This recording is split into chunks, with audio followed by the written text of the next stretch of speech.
আসসালামু আলাইকুম, let's spend a day with me. আমি আজকে সকাল 9টা ঘুম থেকে উঠছি আর উঠে আমার মন ভালো হয়ে গেছে, কারণ টানা 2 দিন বৃষ্টি হওয়ার পর আজকে ফাইনালি রোদ উঠছে।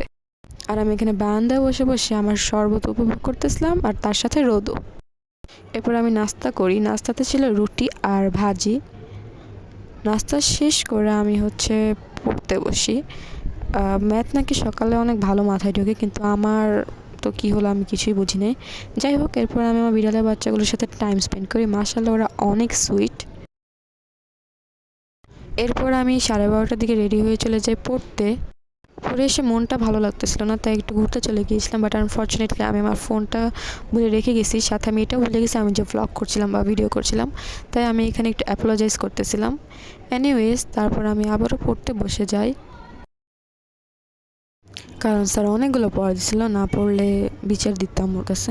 যাই হোক, পড়াশোনা শেষে আমি ফ্রেশ হই, রাতের খাবার খাই, এরপর আমি ঘুমাতে চলে যাই। বাই।